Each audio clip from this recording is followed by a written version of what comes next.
여러분들이 나오셔서 제게 큰 용기를 주셔서 대단히 감사합니다. 저는 사실 이곳에 오면서 염려를 많이 했습니다. 왜냐하면 이번에는 좀 새로운 어프로치를 제가 가지고 여러분들 앞에 나오기를 원했기 때문에 요한복음을 골랐습니다. 저는 늘 사도 바울 글만을 주로 강의를 하기 때문에 이번에는 좀 제목을 바꿔야겠다는 생각을 했습니다. 왜냐하면 솔직히 말씀을 드려서 요즘엔 다 이렇게 녹음을 하고 동영상을 올리고 그래서 이 강의를 일회용으로 바뀌는 이용을 못합니다. 제가 그래서 사실 이게 좀 큰일은 났어요. 그래서 그런데 어느 분이 저보고 그러세요. 제가 전하는 말씀을 4번 들었다는 분도 계시고 근데 4번 들으셨으니까 한 번 더 들으셔도 저는 괜찮으리라고 생각합니다. 그러나 제가 여러분들에게 이 말씀을 드리는 과정에 있어서 요즘엔 혼자 곰곰이 생각하는 중에 좀 더 하나님의 말씀을 더 많이 읽어야겠다 하는 제가 확신을 갖게 되었습니다. 왜냐하면 많은 분들이 무엇이라고 얘기를 하느냐 하면 저에게 목사님 말씀을 들을 때는 굉장히 인터레스팅한데 실제 집에 가서 읽으면 이게 들어오질 않는다 그래요. 성경이 너무 딱딱하다. 그러면 제가 실패한 거예요. 왜냐하면 하나님의 말씀보다 더 재밌게 성경을 가르치면 안 되거든요. 하나님께서 딱 정해주신 그 적정 관심, 인트레스트 양이 딱 있어요. 근데 하나님보다 더 쇼를 해가지고 더 잘하면 이건 안 돼. 그래서 여기도 보면은 우리 하나님의 말씀 속의 능력이 있기 때문에 제가 하는 이야기는 사실은 효력이 없습니다. 이 하나님의 말씀 속에 있는 능력을 여러분들께서 체험하실 때 영생을 얻으실 수 있는 것이지 제 말씀을 갖고 여러분들이 하늘나라에 가실 수 없어요. 이 다음에 여러분 혹시 심판 때 하나님 앞에 나가셔서 하나님 앞에서 이러고 얘기하시는 가운데 최희천 목사가 이렇게 가르쳐줘서 내가 지금 이 자리에 왔다 그렇게 얘기하셔도 별 효력이 없을 줄 제가 압니다. 그렇기 때문에 여러분들께서 이 말씀을 여러분들 자신이 열심히 연구하시고 읽으셔야 됩니다. 근데 세 번째는 저희 집에서 제게 금지령이 내렸습니다. 집안 이야기는 더 이상 하지 말라고. 왜 나가서 집안 이제 아이들도 다 크고 저희 집사람도 이제는 다 늙어가는 판에 나와서 자꾸 집안 얘기를 하느냐 해서 제가 사실은 이 집안 얘기를 더 이상 못하게 됐습니다. 근데 제 생애라는 게 여러분도 아시다시피 그냥 집에서 강의실로 왔다 갔다 하는 사람 아닙니까? 그래서 사실은 무슨 예화도 없어요. 예화도 없어요. 그런데 저는 하나님께 늘 기도합니다. 제발 예화거리를 만들 만한 사건은 제 생애에서 일어나지 않도록 해주십시오. 제가 이렇게 기도를 합니다. 왜냐하면 이 예화라는 게 가만 보면 아주 эк스트림한 아주 극적인 사람이 죽거나 이런 이야기들을 가지고 나와서 우리 김상래 목사님이나 이런 분들 하시는데 저는 하나님께 그렇게 기도합니다. 그런 예화거리가 없어도 좋으니까 제발 그런 일이 일어나지 않도록 해달라고 제가 그렇게 기도를 합니다. 그래서 제가 이 성경 말씀을 갖고 여러분들에게 이것을 읽으면서 여러분과 함께 서로 피차에 은혜 받는 그런 시간을 갖기를 원합니다. 그래서 요한복음 1장에 있는 말씀인데 1장에 있는 말씀을 제가 될 수 있는 대로 신속한 방법으로 여러분들에게 함께 읽으면서 제가 간간히 제 코멘트를 넣어서 여러분들과 함께 이 요한복음 1장을 읽으면서 우리가 함께 감화받는, 함께 은혜 받는 그런 시간이 되기를 간절히 바랍니다. 1장 1절입니다. 태초에 말씀이 계시니라. 이 말씀이 하나님과 함께 계셨으니 이 말씀은 곧 하나님이시니라. 그가 태초에 하나님과 함께 계셨고 만물이 그로 말미암아 지은 바 되었으니 지은 것이 하나도 그가 없이는 된 것이 없느니라. 이렇게 말씀을 하시면서 요한복음 1장을 시작합니다. 그런데 여러분들께서 이 요한복음과 마테마가 누가 그것을 공간복음이라고 하는데 그 세 복음서와 요한복음을 비교해 보시면 너무 판이하게 다릅니다. 왜냐하면 공간복음에 보시면은 예수님의 정체가 나타나지 않습니다. 그래서 마가복음을 읽으시면 마가복음에는 예수님께서 그 제자들에게 내가 누구인 사실을 사람들에게 알리지 말아라 이렇게 얘기하세요. 그래서 이 공간복음을 읽으시면 예수님의 정체가 누군지 그게 확실하지 않습니다. 여러분들 자신도 아마 읽으면서 이분이 정말 어느 정도의 신성을 가지고 계셨는지, 이분이 누군지 그게 확실하지 않아요. 그런데 요한복음은 아예 시작부터 예수님이 누구라고 하는 사실을 딱 우리에게 선포를 하십니다. 그래서 여기 태초에 말씀이 계시니라 이렇게 시작을 하세요. 말씀이 계시고 이 말씀이 하나님과 함께 계셨으니 이 말씀이 하나님이라. 그래서 예수님은 이 세상에 태어나시기 전에도 존재하셨고 모든 만물이 창조되기 전에도 존재하신 분이시고 그로 말미암아 만물이 창조된 분이시다. 아예 그냥 시작부터 못을 받고 시작을 합니다. 그런데 우리가 중요한 사실을 여기서 깨달아 알아야 되는데 우리가 이 말씀을 읽으면서 이해 못하는 점이 있어요. 그게 뭐냐면 태초에라는 말을 들으면 여러분의 마음속에 무엇이 생각납니까? 제일 먼저 생각나는 것은 창세기 1장 1절이에요. 그렇죠? 태초에 하나님이 천지를 창조하시니라. 그러므로 태초에 하는 말이 나오면 벌써 창세기 1장 1절로 저절로 성경을 아는 사람은 마음이 돌아가게 돼 있어요. 그래서 예수님은 태초에 천지를 창조하신 분이시다 하는 이야기로 이 스토리가 이제 진행이 되는 겁니다. 그런데 이 사실을 우리가 확실히 알아야 돼요. 왜냐? 예수님을 믿는다는 게 무엇이냐 하는 이 질문을 여기서 지금 요한은 우리에게 가르쳐주고 계시는 거예요. 지금 우리가 예수님을 믿는다, 예수님 믿는다, 믿는 사람, 안 믿는 사람, 우리가 늘 이렇게 이제 구분해서 얘기를 하는데, 그러면 믿는다는 게 뭐냐? 예수님을 어떻게 믿어야 구원을 받는 것이냐? 무엇이 믿는 것이냐? 우리가 여기에 대한 확실한 대답을 갖고 있어야 되는데, 예수님을 믿는다는 것은 무엇이냐? 한마디로 대답해보라. 그러면 여러분은 거기에 대해서 어떻게 대답을 하시겠습니까? 예수님을 믿는 것은 무엇입니까? 예수님을 믿는다고 하는 것은 한마디로 해서 요한이 벌써 말씀하셨죠. 그가 그렇죠. 물론 하나님의 아들인 것을 믿는 거죠. 우리 예수님이 하나님의 아들인 것을 믿는다는 게 무엇이냐? 그 대답을 할 수 있어야 돼요. 그것을 여기서 설명해 주기 위해서 이 1장 1절부터 3절에 이런 장황한 설명이 나오고 있는 것입니다. 예수님이 하나님의 아들인 사실을 믿으면 구원을 받는데 그 믿는다는 게 무엇이냐? 그걸 알아야 돼요. 그냥 막연하게 교회를 왔다 갔다 하고 그저 믿습니다. 어떤 사람은 뭐 강조해서 믿습니다. 그거 가지고 되는 게 아니에요. 믿는다는 게 무엇이냐 할 때 거기에 대한 뚜렷한 확답이 있어야 돼. 그러면 예수님이 무엇이냐? 예수님은 누구냐? 이것을 묻는다면 요한은 아주 간단한 대답으로 예수님은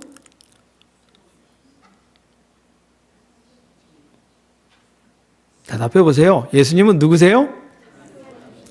물론 하나님이시죠.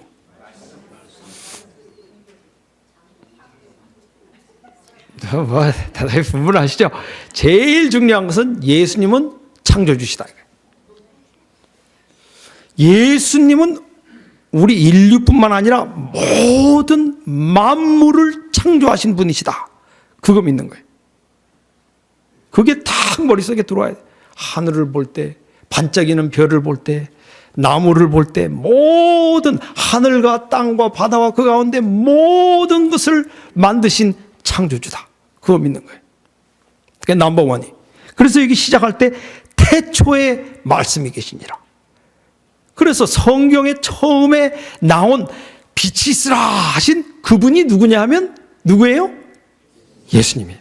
그렇다면 두 번째로 예수님을 믿는다고 하는 것은 구약을 읽을 때 여호와 하나님이 바로 예수님이라는 사실을 믿는 거예요. 그거 믿는 거예요. 그냥 막연하게 예수님은 하나님의 아들이시다, 그거 가지고 되는 게 아니고 구약 성경을 어떻게 보느냐 하는 데서 결국은 예수님을 믿느냐 안 믿느냐 하는 것이 결정나는 것이에요. 그런데 예수님은 여호와 하나님이 천지를 창조하시되 빛이 있으라 하신 그 말씀을 하신 그분이 예수님이다. 그거 믿는 거예요. 그래서 여기 처음에 시작을 예수님, 그는 말씀이시다, 창조하신 분이시다, 그는 여호와 하나님이시다.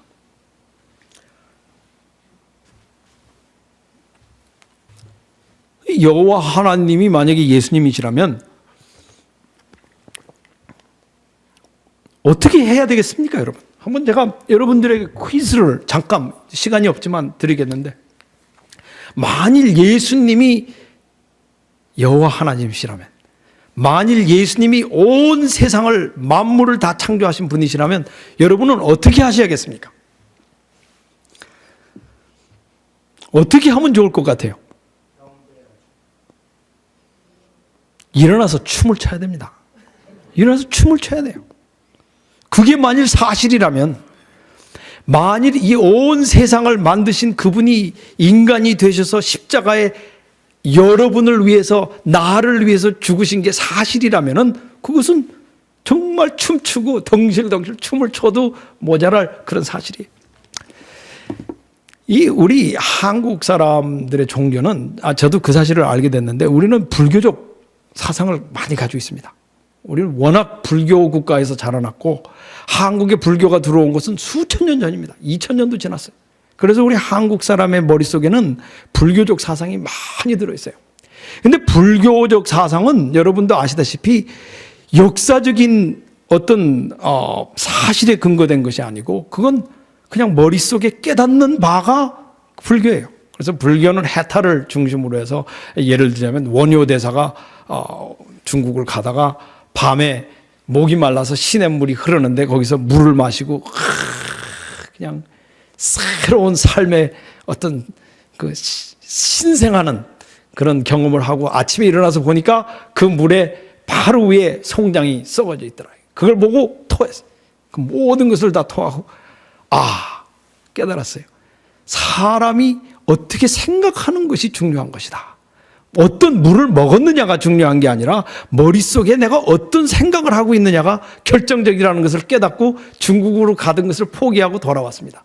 이 원효대사가 돌아와서 이 원불교를 만들었는데, 이 불교의 그 진수는 역사적인 사실이 어떠냐, 그건 아무 중요하지 않아요. 뭐 하나님이 어떤 분이시냐, 하나님이 계시냐, 하나님이 뭐 기독교인네, 뭐 그런 게 중요한 게 아니고 우리가 머릿속으로 어떻게 깨닫느냐, 그 깨달음이 중요한 거예요. 깨달음이 중요해요. 그래서 우리 한국 신도들의 마음속에는 역사적인 사실보다는 마음속에 깊이 깨닫는 어떤 감동이 훨씬 더 중요해요. 그래서 어제 설교를 가르칠 때 우리가 설교를 하면서도 하나님의 말씀을 그냥 가르치면 딱딱해요. 그 마음속에 뭐가 확 느껴지고 감동이 와야지. 그래서 어떤 때는 사실 한국 분들의 설교를 듣다 보면 그저 눈물 나고 감동적인 이야기로 가득히 이렇게 있다가 무슨 얘기를 하고 끝났는지는 기억이 안 나는데 감동받은 것은 기억이 나요. 그 이유가 뭐냐? 목적이 사람의 마음을 감동시키는 데 있지 어떤 역사적인 사실을 가르치는 데 있지 않습니다. 그래서 지금 많은 한국 신도들은 역사적인 사실보다는, 그러니까 예수님이 하나님의 아들이시라든지 세상을 창조하셨다든지 그런 것보다는 마음속에 감화와 감동 얻는 것을 더 중요하게 생각하고 있는데, 그것은 큰 실수예요. 큰 실수. 기독교는 그런 종교가 아닙니다. 그런 종교가 아니고 사실이에요. 그래서 이것은 어떤 복잡한 설명을 할 필요도 없고, 사실상 여기에 대한 감동적인 음성으로 얘기할 필요도 없고, 그냥 얘기해도 사실은 힘이 있어요. 예를 들어서 여러분 만약에 연속국을 만약에 보시는데, 연속국에 지금 괴한이 집에 들어왔어, 지금 괴한이 집에 들어왔어. 그러면 여러분 어떻게 하시겠어요? 그걸 보시다가. 그 이야기를 듣고 어떻게 하시겠어요?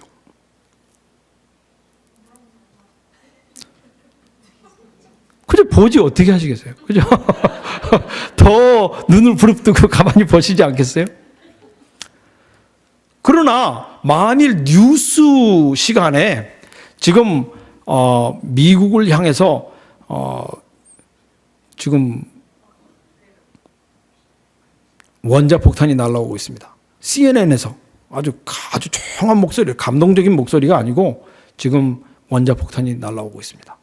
아니면 여러분이 막 비행기를 타고 가는데 파일럿가 아주 점잖은 목소리로 지금 엔진이 고장 났습니다. 그러면 여러분 어떻게 하시겠어요? 재미있다. 스릴 있다. 그렇게 하시겠어요? 아니죠. 왜냐하면 그것이 역사적인 사실이기 때문에 거기에 대한 액션이 필요한 거예요. 연속극이나 어떤 이야기를 들을 때는 아무런 액션이 필요하지 않습니다. 이 내적인 경험만 하면 돼요. 그러나 역사적인 사실이 전해질 때는 거기에 대한 액션이 필요해요.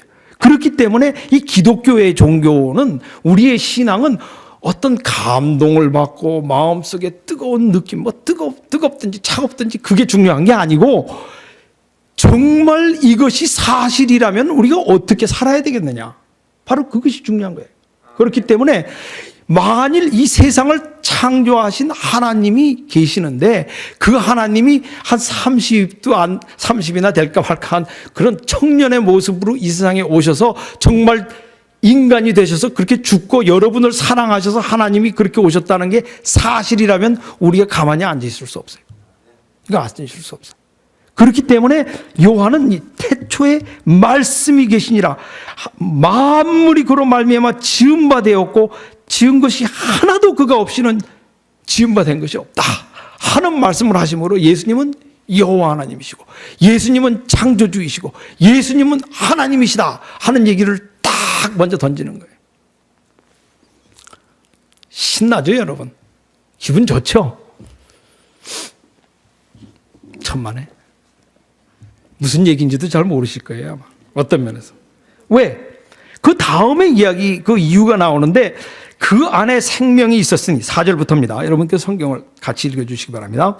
그 안에 생명이 있었으니 이 생명은 사람들의 빛이라.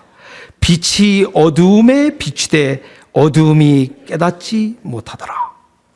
이 빛이 지금 바로 1장부터 3절에 나온 이 말씀이 빛이에요. 창세기에 보면 말씀이 있어서 빛이 있으라 한 그 빛의 말씀, 이게 생명이에요. 이 말씀이 우리의 생애를 완전히 새롭게 만들 수 있는 능력이고 이것은 파워예요. 파워.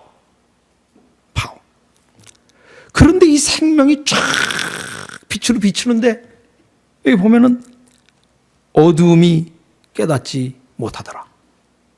그러므로 예수님이 하나님이시다, 예수님은 여호와시다 하는 이야기로 여기서 이야기를 시작하지만 거기에 따르는 중요한 뉘앙스는 어두움이 그것을 깨닫지 못하더라. 다시 얘기해서 예수님께서 그렇게 훌륭한 기별과 그렇게 훌륭한 사랑과 여러분의 마음을 흔들 수 있는, 여러분에게 생명을 주실 수 있는, 우리 모든 인류를 구원하실 수 있는 그런 능력을 가지고 오셨는데 이 어두움이 전혀 깨닫지 못하더라. 그러므로 여기에 나오는 말씀은 왜 사람들이 예수님을 믿지 않을까? 그거예요. 이 어두움이 깨닫지 못하더라. 이 어두움이 깨닫지 못한다고 하는 이야기는 심각한 얘기입니다.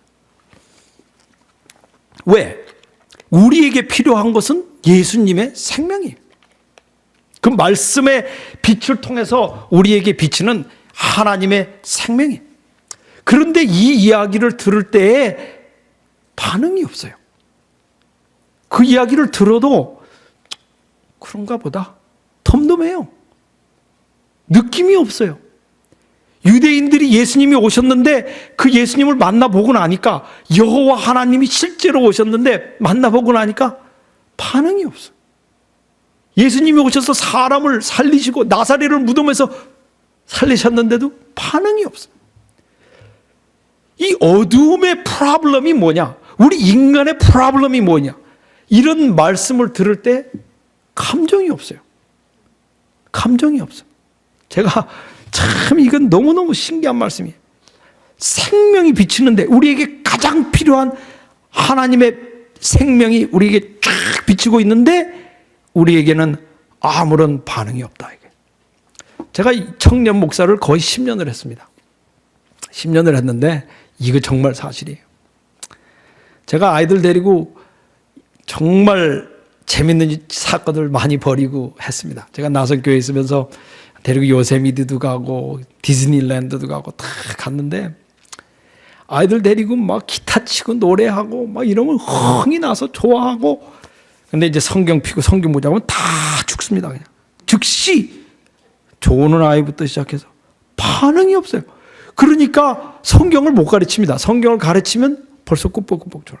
성경 말씀하면. 그런데 제가 아까 말씀드린 대로 저도 목사로서 말씀을 전하는 사람으로서 그렇게 되는 걸 원하지 않으니까 자꾸 딴 얘기를 하는 거예요. 뭐 재밌는 얘기하고 뭐 이렇게 해서 또 깨워놓고 성경 좀 읽으면 또 졸면 다시 또 재밌는 얘기해서 깨워놓고 성경 읽고 지금 그런 식으로 하는 설교가 되어졌습니다. 그런데 인간에게 가장 큰 문제는 무엇이냐? 우리에게 필요한 생명이 우리에게 오시고 비치는데 거기에 대한 아무런 관심이 없다. 재미가 없어요. 우리 한국 사람이 무엇을 제일 좋아합니까? 무엇을 제일 좋아합니까? 두 가지를 좋아해요. 우리 한국 사람들은. 재미 있어야 돼. 재미는 펀이 아니에요. 미국 사람들이 얘기하는 펀이 아니고 이 신명이 오르는 거, 막 신이 오르고 막 몸이 움직이고 이런 우리 그 샤머니스틱한 면이 있어요. 그래서 재미가 있어야 돼. 그 다음에 두 번째는 멋이 있어야 돼. 멋지고 재미있고 그러면 막 흥이 나서 춤이 나오고 우리 한국 사람들은 그렇게 돼 있어요. 그런데 예수님을 만나보니 재미도 없고 보기도 싫고 No thank you. No thank you. 어둠이 빛에 비치되 받지 아니하더라. 이건 큰 문제. 큰 문제. 그래서 이 요한복음은 여기서 왜 예수님이 이 세상에 오셔서 실패하셨는가를 우리에게 설명하고 계시는 것입니다. 그래서 여기 그 문제를 12절에 이렇게 설명을 하십니다. 여기 10절부터 다시 읽겠습니다. 그가 세상에 계셨으며 세상은 그로 말미암아 지은 바 되었으며 세상이 그를 알지도 못하였고 자기 땅에 오매 자기 백성이 영접지 아니하였으나 영접하는 자 곧 그의 이름을 믿는 자들에게는 하나님의 자녀가 될 수 있는 권세를 주셨으니. 이 예수님만 믿으면 영생을 얻을 수 있는데 예수님에게 대한 아무런 매력도 느끼지 않고 받지도 않고 예수님에 대한 얘기하면 꾸벅꾸벅 졸고 재미도 없고, 그게 성경에 문제가 있는 게 아니라 우리에게 문제가 있는 거예요. 우리에게 이 리셉션이 안 되는 거예요. 리셉션이.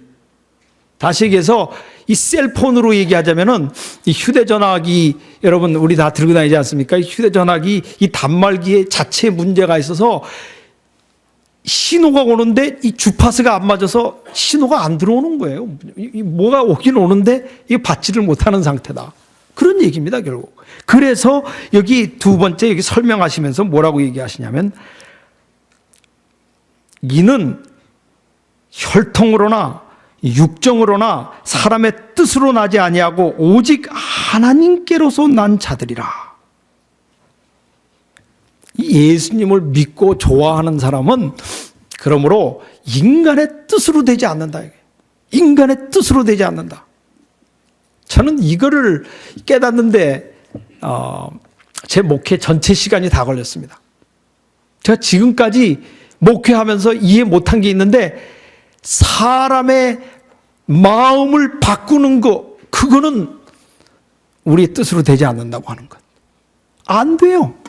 제가 여러분들께 오늘 정말 기가 막힌 메시지를 이렇게 드리겠는데, 교회 다닌다고 다 되는 게 아닙니다, 여러분. 여기 보면 하나님 자기 백성, 자기 백성, 이스라엘 백성이 성경 매일 읽고, 이스라엘 백성들 같이 성경 열심히 읽은 사람 없습니다. 여기 저 바늘로 그 사람들 그 마지막 시험이 그랬어요.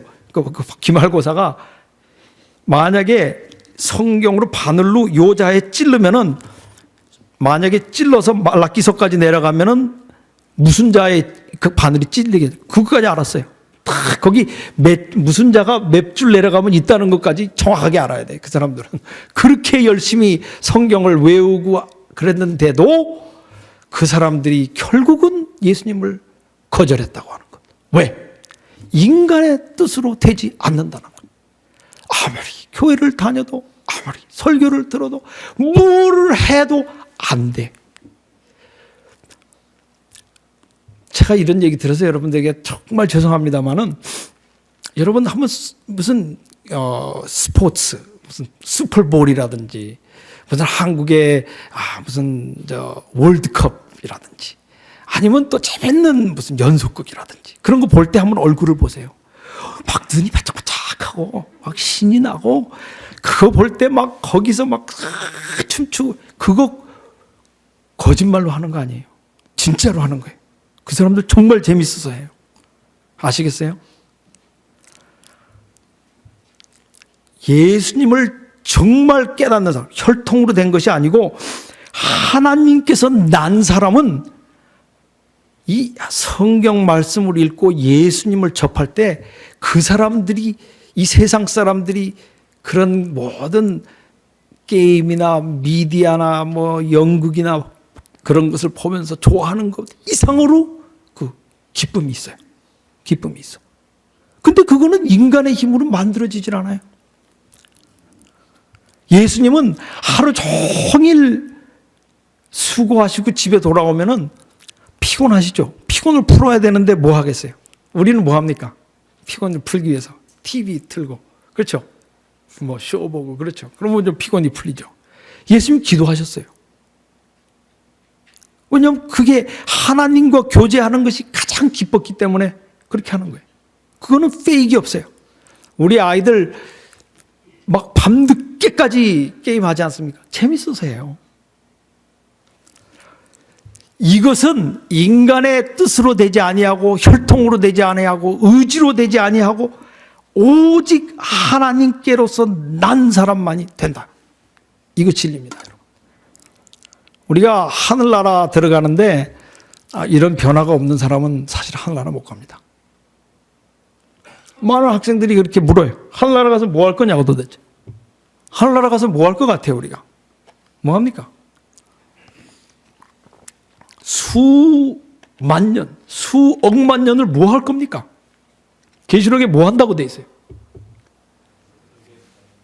예배드려요. 그저 하나님께 예배드리는, 그게 가장 즐거운 일이에요. 어떻게 가서 사실래요, 여러분? 자신 있으세요? 그 정말 생각해 봐야 될 문제입니다. 이것은 하나님께로부터 난 자가 아니면 안 된다 그랬어요. 안 된다 그래요. 이스라엘 백성들이 그렇게 노력했는데도 안 돼. 그래서 여기에 보면은 오직 하나님께로서 난 자. 이것은 우리 인류의 힘으로서는 불가능한 거예요. 불가능한 거예요. 이 말씀을 전하는 저도 안 돼. 제가 그거 여러분들에게 고백합니다. 근데 예수님의 은혜로 되기 시작했다는 것. 그거 아름다운 거예요. 아시겠어요? 이것은 인간의 힘으로 되지 않습니다. 인간의 힘으로 되지 않아. 그래서 여기 보면은 저는 이 말을 가장 좋아하는데, 사람의 뜻으로 되지 않는다. 근데 제가 이것을 여러분들에게 정말 부탁하는데, 이제 예를 들어서 성경을 우리가 읽어야 된다, 그렇게 얘기하지 않습니까? 그런데 많은 분들이 성경을 읽으려고 그러면 마음으로는 성경을 읽어야지 그러는데, 막상 성경을 읽으려고 그러면 망설여져요. 주저하게 돼. 그렇죠? 주저해서 어떤 때는 성경을 그저 교회 지나 읽는 형식 뭐 이렇게 하긴 하지만, 이것이 우리의 생애에 그렇게 기쁨을 만일 가져오지 않는다면, 굿뉴스. 여러분의 그 감정을 바꾸려고 하지 마십시오. 왜냐하면 그것은 인간의 뜻으로 되지 않는다 그랬어요. 그걸 바꿔가지고 사실은 좋아하지도 않는데 좋아하게, 그거 안 돼. 제가 어느 분 한번 만났는데 그분이 중매 결혼을 하셨대요. 중매 결혼을 하셨는데, 중매 결혼, 진짜 중매, 그러니까 중매 날 딱 와서 이렇게 만나는 결혼했죠. 했는데 중매 결혼을 한 그날부터 그 할머님 말씀이, 그 남편을 보니까 이건 뭐 도저히 안 돼. 너무 추악하게 생겼고 이 정이 너무 가지 않아서 돌아가시는 날까지도 그렇게 얘기해. 돌아가시는 그 할아버지가 돌아가신 날까지도 아무런 정이 없었대. 일생을 같이 살아도 마음속에 정이 생기지 않아요. 사람의 뜻으로 자기가 싫어하는 것을 어떻게 좋아하게 만듭니까? 안 돼. 그래서 이 하나님을 좋아하는 것은 오직 하나님께로 난 것이라. 그렇게 얘기했어요. 그래서 이것을 하기 위해서 예수님께서 이 세상에 오신 거예요. 그래서 이제 세 번째 여기 설명하는 것은 왜 예수님께서 그러면 그런 모습으로 오셨는가? 처음에 우리가 말씀드린 것은 예수님을 믿는다는 것은 무엇이냐? 예수님을 믿는다는 것은 그가 하나님의 아들이시고 창조주이시고 여호와 하나님이라는 것을 믿는 거예요. 근데 그게 우리의 마음속에 올 때 기쁘지 않다. 왜? 새로운 능력이 생겨야 돼, 우리 안에. 그를 사랑할 수 있는. 그러면 어떻게 그런 일이 있을 수 있는가? 그걸 이제 설명하는 거예요. 설명하면서 이 요한이 여기에서 왜 예수님은 그런 모습으로 오셨을까? 그걸 설명하고 있어요. 한번 생각해 보셨어요? 예수님이 오실 때 좀 옷이나 좀 잘 입고 오셨으면 얼마나 좋았어요. 이 옷이 중요합니다, 여러분. 옷이 굉장히 중요해요. 제가 볼 때는. 여러분이 연속국을 보시면은, 저도 연속국을 좀 봅니다. 왜냐하면 제가 이 한국어가 서툴기 때문에 제가 그것을 통해서 좀 배웁니다. 그래서 여러분께서 양해해 주시기 바랍니다. 그래서 제가 좀 보는데 이 연속국이라는 게 참 희한해요. 왜냐하면 거기에 이제 예를 들어서 회장, 무슨 회사 회장으로 나온다든지, 어떤 뭐 화가로 나온다든지, 뭐 사장으로 나온다. 근데 그 사람이 실제로 사장이 아니거든요. 대학 교수로 나온다든지. 대학 교수가 아니에요. 그런데 어떻게 대학 교수가 아닌 사람을 대학 교수처럼 보이게 만드느냐? 어떻게 할 것 같아요? 머리하고 옷. 그거 가지고 그 사람을 대학 교수처럼도 만들 수 있고 사장, 회장처럼도 만들 수 있고 할 수 있어요. 그런데 예수님께서 오실 때 하나님처럼 좀 옷을 입고 오셨으면 얼마나 좋아요. 그렇죠? 좀 바짝바짝한 옷을 입고, 왜 하필이면 그런 남루한 옷을 입고 우리에게 오셨을까? 왜 그렇게 가난한, 죽을 때 아무 재산도 없이 옷 한 벌, 왜 그렇게 오셨을까? 그분이 그 옷을 뭐 자주 빨기나 하셨겠어요? 한 벌을 가지고 입으셨으니 그분이 만날 헤어지면 그 좋지도 않은 옷이니까 그거 꼬매고 그 누더기 옷, 왜 그렇게 하고 사셨을까? 그렇게 하고 서서 나는 하나님의 아들이요, 내가 길이요 진리요, 누가 믿습니까? 왜 그렇게 오셨을까? 여기에 설명이 나옵니다. 14절에 말씀하시기를 말씀이 육신이 되어 우리 가운데 거하시매. 말씀이 육신이 되어 우리 가운데 거하시매. 아버지의 독생자의 영광이요 은혜와 진리가 충만하더라.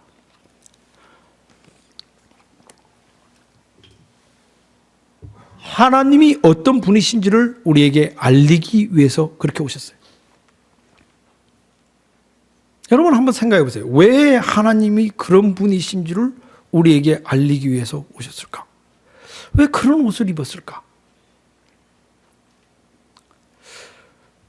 사람이 옷을 입을 때는 자기가 목적이 있습니다.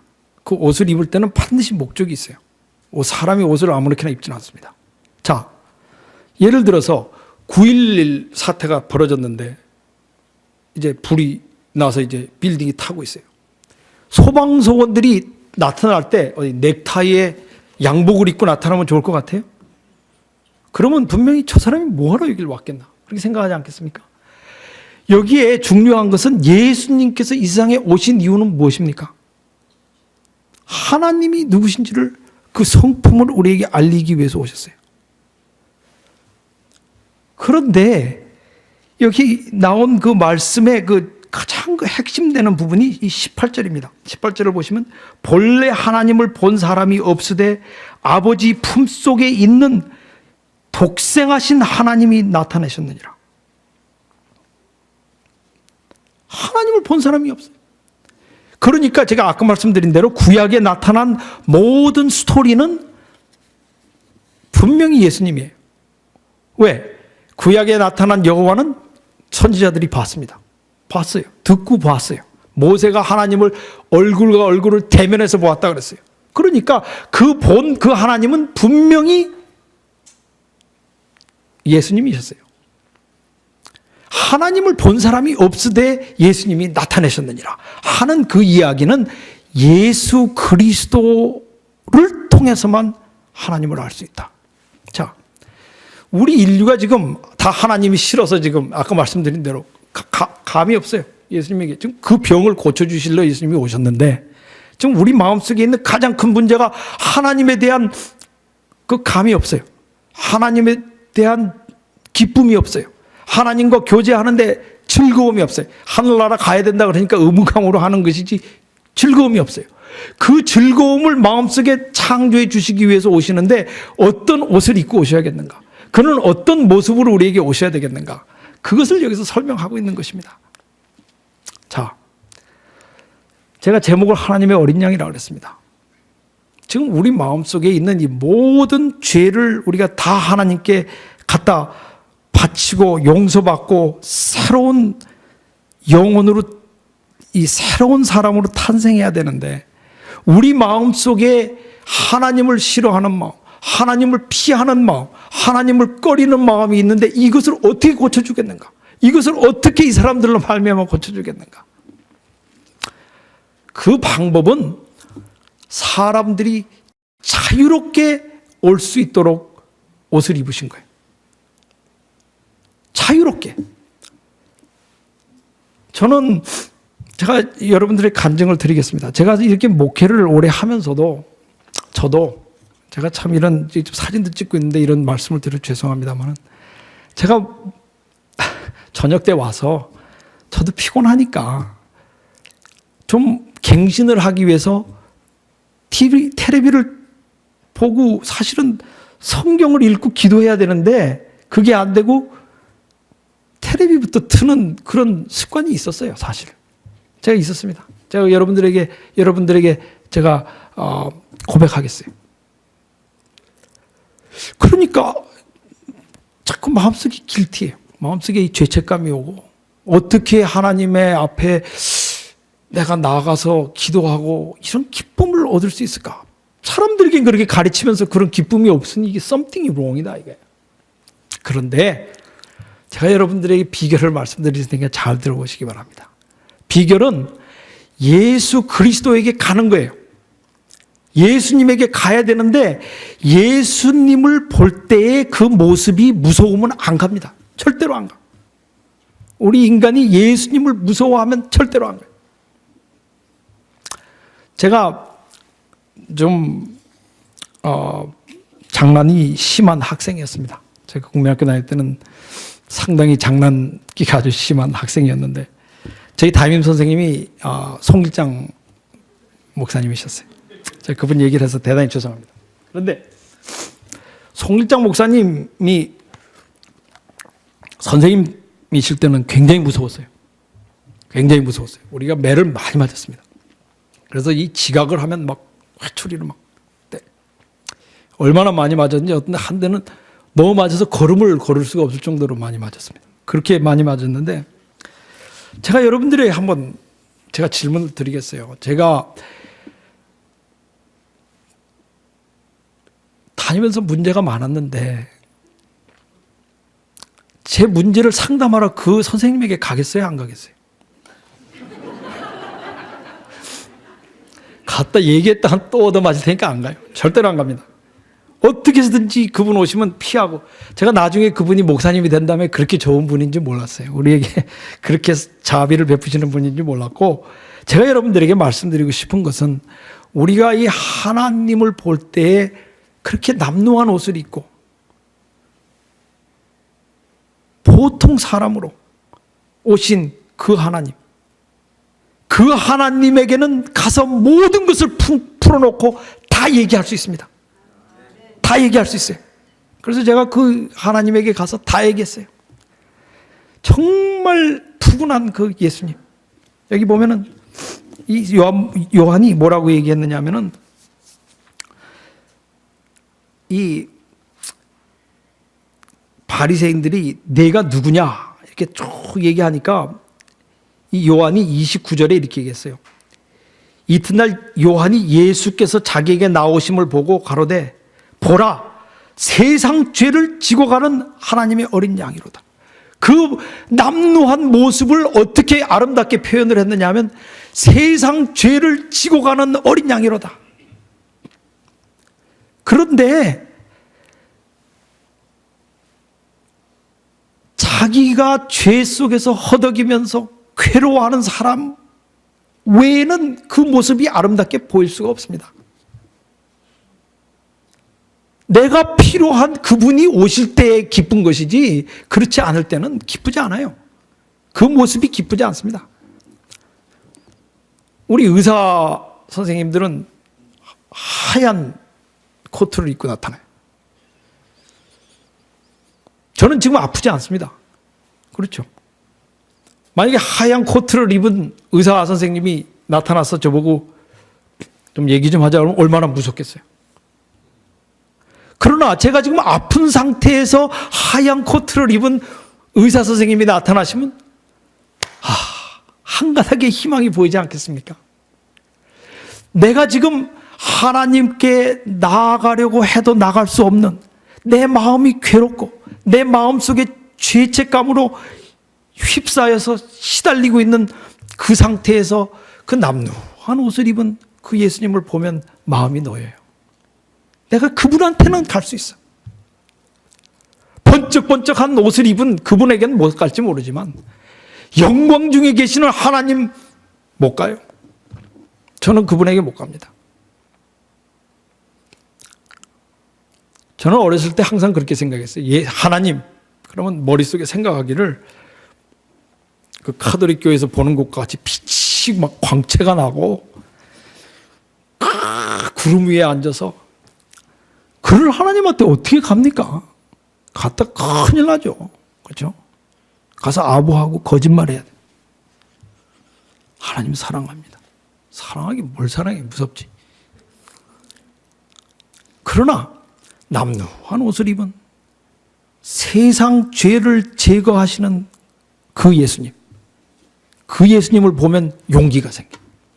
하나님은 그런 분이시다. 이게 이 세상에 하나님을 본 사람은 하나도 없대. 그분이 나타내려 오셨는데 보니 은혜와 진리가 충만하더라. 왜? 죄인의 눈으로 봤기 때문에 그렇습니다. 유대인들이 예수님을 봤을 때 예수님을 거절한 이유는 죄인의 눈으로 보지 않았기 때문에 그래. 이건 무서운 사실입니다. 유대인들이 회당을 다니면서 성경을 연구하고 하나님의 뜻대로 법을 지키는데 그들의 마음속에 그들의 종교가 하나님에 대한 필요를 느낄 수 없도록 했다고 하는 것. 저도 그렇게 살았습니다. 옛날에. 저는 교회만 다니면 되는 줄 알았어요. 저는 솔직히 그렇게 알고 살았습니다. 어렸을 때부터 교회만 다니면 되는 줄 알았어요. 안식일 날 교회 가고 다섯 가지만 하면 돼. 그렇죠? 첫째로 뭐예요? 안식일 잘 지킨 다음에 돼지고기 안 먹고. 돼지고기 안 먹습니다. 돼지고기 안 먹고, 그 다음에 뭐 새우 그 등등 그런 거 다 안 먹고. 그렇죠? 그 다음에 뭐예요? 11조 잘 내고, 담배, 술 안 하고, 뭐 등등 5가지 있어요. 우리 교회에서 얘기하는. 전 그것만 하면은 되는 줄 알았어요. 그거를 잘 하고 있기 때문에 저는 하나님 앞에서 no problem, no problem인 사람이 예수님을 바라보면 의미가 없어요. 그런데 이 하나님께서 그 마음속에 새로운 영을 창조하시는 사람, 그 사람의 마음속에는 고통이 있습니다. 고통이 있어요. 그 고통의 마음을 갖고 그 예수님을 볼 것 같으면 이 마음이 풀립니다. 그래서 저는 예수님에게 나가서 다 얘기했어요. 저도 여러분들에게 그것을 초대하고 싶습니다. 가서 다 그냥 친구에게 얘기하는 것과 같이 다 얘기해 버리세요. 다 얘기하세요. 지금 내 사정이 여차여차하고 저는 가서 그랬어요. 하나님, 이거 안 됩니다. 안 돼, 정말 안 됩니다. 큰일 났습니다. 내가 목사라는 사람이 이거 안 됩니다. 이거 어떻게 쓰면 좋겠습니까? 나를 구원하소서. 다 얘기할 수 있어요. 그래서 이 예수님을 만난 사람의 얘기를 보면은 여기 이제 다 우리가 마칠 시간이 되었는데 여기 요한이 그래서 그 이튿날 여기 35절입니다. 이튿날 요한이 자기 제자 중 두 사람과 함께 섰다가 예수님의 다니심을 보고 보라 하나님의 어린 양이로다. 아, 하나님의 어린 양이로다. 그러면 이 말씀이 오셨는데 여호와 하나님이 오셔서 하나님의 진짜 모습을 남루한 옷을 입고 오셨는데 그분을 가리켜서 하나님의 어린 양이로다. 그러니까 제자들이 보고 따랐어요. 그를 따랐다 그랬어요. 그를 따라서 두 사람이 함께 섰다가 예수님을 보고 말하되 보라 하나님의 어린 양이로다. 그 말을 듣고 예수를 쫓거늘 예수께서 돌이켜 그 쫓는 것을 보시고 물어 가라사대 무엇을 구하느냐? What do you want? 여기 예수님의 첫 마디가 이거 정말 너무 아름다워요. 예수님께서 하신 말씀이 여기 제일 먼저 나오는 말이 뭐냐면 What do you want? 네가 원하는 것이 무엇이냐? 그걸 얘기하시면 돼요. 예수님께서 여러분들에게 원하시는 게 하나님께서 여러분들에게 원하시는 게 네가 원하는 게 뭐냐 이게. 네가 원하는 게 뭐냐? 그러니까 여기 대답하기를 랍비여 어디 계시오나이까? 어디 계십니까? 좀 만나서 얘기하고 싶습니다. 그거면 100점. 100점. 가서 좀 얘기하고 싶습니다. 그러니까 예수님이 가라사대 와 보라 그랬어요. 와 이게 와가 와예요. 한국말의 와가 뭡니까? come. 이 예수님의 그 성품, 하나님의 어린 양의 성품이 무엇이냐? 하나님의 어린 양을 만난다는 게 무엇이냐? 여기 설명이 있습니다. come. 여러분 예수님에게 오늘 가셔서 한번 그렇게 해보세요. 드릴 말씀이 있습니다. I have something to say. 그러면 예수님께서 분명히 come, 오라. 가서 이 사람들이 예수님과 계신 데를 보고 그날 함께 거하니라. 함께 거하니라. 예수님과 하루를 보냈어요. 그리고 그 사람들의 마음이 변했습니다. 다 안 받아들인 건 아니에요. 여기 받아들인 두 사람의 증거가 있는데 예수님한테 가서 자기 속에 있는 얘기 다 했어요. 다 했어. 하루 종일.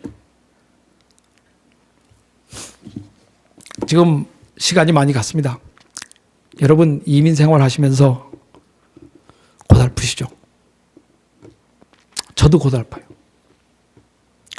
여러분들도 분명히 고달프시리라고 믿습니다. 왜 고달픈가? 이 세상 자체가 고달픈 곳이기 때문에 그래. 하나님께서 말씀하시기를 내 얼굴에 땀이 흐르지 않고는 먹지 못하리라 그랬어요. 이거는 돈이 많은 사람이든지 없는 사람이든지 상관없어요. 이 세상 사람들은 다 해피한 것 같이 보여요. 해피하지 않아요. 해피한 것 같이 보이는데 해피하지 않아요. 사실은. 다 지금 무엇인가를 피하고 있는 것입니다. 저는 여러분들에게 오늘 저녁에 다음과 같이 말씀을 드리겠어요. 예수님을 믿는다는 것은 예수님을 올바로 바라보는 것이다. 여태까지 본 그런 예수님이 아니고 올바로 시작부터 해서 태초부터 계신 예수님, 거기서부터 봐야 돼. 제가 연속국 얘기를 자꾸 드려서 죄송합니다만은 어떤 때는 이제 뭐 어디 갔다 와서 이제 몇 편을 못 보고 이제 어떤 때 중간부터 막 보기 시작하고 이럴 때도 있어요. 그러면 첫 부분이 어떻게 얘기가 돌아갔는지 모르니까 그 이야기가 의미가 없어요. 그런데 그 이야기 다 설명을 듣고 들으면 너 그거 언제 알았어? 이 말 한마디도 굉장히 의미심장한 얘기가 될 수 있는 거예요. 그 얘기의 맥락 속에서는. 그러므로 이 태초에 계신 하나님 아버지라고 하는 사실을 알고 예수님의 이야기를 들을 때 come, 오라 하는 그 이야기가 아주 의미심장한 얘기가 될 수 있다는 거예요. 우리에게. 내가 예수님에게 갈 수 있다고 하는 것. 두 번째는 하나님을 엔조이 하는 것. 우리가 하나님을 엔조이 하는 상태에 들어가지 않으면 사실은 믿는 것이 다 헛되다고 하는 것. 제가 이런 극단적인 얘기를 들어서 죄송합니다. 그러나 구원을 받는다고 하는 것은 하나님을 정말 엔조이 하는 사람이 되는 거예요. 저는 이 교회에 그런 분들이 많이 계시리라고 믿습니다. 그렇지 않고 여기 나오시겠습니까? 저는 믿습니다. 저는 믿습니다. 그러나 그렇지 않은 분들을 향해서 제가 말씀을 드리는데 우리가 하나님을 믿는다고 하는 것은 그 맥락 속에서 우리가 이해하는 것. 그러나 두 번째는 우리가 하나님을 엔조이 하는 것. 우리가 하나님을 즐겨야 돼. 우리가 그 교제를 말미암아 마음속에 기쁨이 있어야 됩니다. 얼만큼 기뻐야 되느냐? 이 세상에서 재미 보는 것만큼 재미있어야 돼. 그렇게 재미가 없으면 우리는 하나님께 울부짖어야 됩니다. 프로블럼이 있어요. 프로블럼이 있는 거예요. 프로블럼이 있다는 것을 아는 것, 그게 우리 치유의 시작입니다. 우리 치유의 시작이. 그 느낌이 없는 것, 이게 문제예요. 그래서 어느 분이 그래요. 이 치매가 걸렸는지 안 걸렸는지 아는 방법이 뭐냐? 여러분이 뭘 것 같아요? 치매가 걸렸는지 안 걸렸는지. 치매가 걸렸을까 봐 염려하면은 치매가 안 걸린 거래요. 그거는 문제가 있다고 느끼고 있기 때문에 자기가 잊어버렸다는 것을 기억하기 때문에 괜찮대요. 그런데 진짜 치매가 걸린 사람은 기억을 못 한답니다. 누가 데리고 온대요. 이 사람이 문제가 있다고 다른 사람이 데리고 온답니다. 자기 자신이 자기가 잊어버린 것조차도 기억을 못하는 게 치매 환자예요. 우리가 하나님의 생명이 우리에게 비치는데 그 생명이 있어야 우리가 사는데 우리가 거기에 대해서 덤덤하고 감이 없다는 거 큰 문제예요. 여기에 대해서 우리가 지금 이러고 앉아있을 때가 아닙니다. 우리가 예수님을 믿고 거기서 교제에서 즐거움을 찾을 수 있습니다. 왜? 여기 이 두 제자가 가서 어디 계십니까? 말씀 좀 드립시다. 하루 시간 보내고 치유됐어요. 굉장히 중요한 얘기입니다. 여러분이 그분에게 가시면 여러분의 문제가 있다고 얘기하시면 여러분들께서 전에 경험하지 못한 치유의 손길이 여러분의 생애에 들어올 것입니다. 그 다음에 우리가 역사적인 사실을 믿어야 돼요. 예수 그리스도가 이 세상에 오셨다고 하는 것, 그런 분이 이 세상에 사셨다고 하는 것은 이 창조도 사실이고 부활도 사실이고, 참 부활. 지금 저도 나이가 자꾸 먹어감에 따라 여러 사랑하는 사람들이 자꾸 많이 죽습니다. 많이 죽어요. 이번 주일에 우리 사랑하던 제 같은 동료 교수였고 제 스승님이셨던 로런데일 교수가 돌아가셨어요. 예, 12월에 갑자기 암을 발견하고 투병하시다가 지난주일에 돌아가셨어요. 참 그분의 가마로운 설교를 다시 들어볼 수 없다는 것. 그러나 그것이 사실이라는 것을 우리는 믿습니다. 감화받는 게 중요한 게 아니에요. 제가 여기 서서 여러분들에게 말씀드리는 것은 사실을 말씀드리고 있습니다. 이것이 감화를 여러분들에게 드리는지 안 드리는지는 저는 모르겠어요. 그러나 하나 확실한 것은 예수 그리스도께서 그와 같은 복장으로 우리에게 다가오신 것은 하나님이 어떤 분이신 것, 얼마든지 그의 품에 안겨서 모든 사정 얘기를 다 할 수 있다고 하는 것, 얘기할 때 우리를 고쳐주시겠다고 하는 그 약속을 우리에게 보여주기 위해서 오셨다고 하는 것, 바로 그게 우리에게 희망을 주는 것입니다. 그 희망을 주는 거예요. 저도 사실 자신이 없습니다. 요즘 자신이 없어요. 하도 급변하는 세계에서 어디 갔다 무슨 일이 일어날지 모르기 때문에 여행을 많이 하는 사람의 입장으로서는 사실 생각을 안 할 수가 없어요. 그러나 하나 확실한 게 있어요. 하나 확실한 게 있어요. 이 만물을 창조하신 그 하나님이 이 세상에 오셨다고 하는 것, 그분이 돌아가셨다고 하는 것, 나를 위해서, 나를 사랑하신다고 하는 것, 참 너무너무 기쁜 거예요. 제가 아까도 말씀드린 대로 제가 목회하면서 제대로 잘 못했어요. 사실이에요. 그런데 너무 놀라운 것은 그런 부족한 사람을 통해서도 하나님께서 계속 일하셨다고 하는 것. 사실이에요. 사실이에요. 그분은 우리를 사랑하십니다. 그분은 우리 사랑하세요. 우리가 거기에 대해서 조금 이제 감이 가는 거죠. 그렇죠? 이게 바로 시작이에요. 마치 치과 의사에게 갔다가 이 마비 상태가 돼가지고 마취를 한 다음에 아무 느낌이 없는데 조금씩 느낌이 오는 것. 그런 거예요. 그러니까 이 예수 그리스도에게 감으로 말미암아 내게 필요가 있다고 하는 것을 인정함으로 인해서 내 마음속에 변화가 있을 수 있다고 하는 것.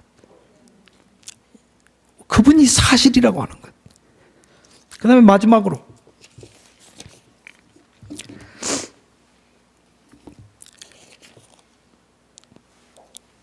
여러분들의 생애 속에서 하나님이 증거되어야 한다는 사실.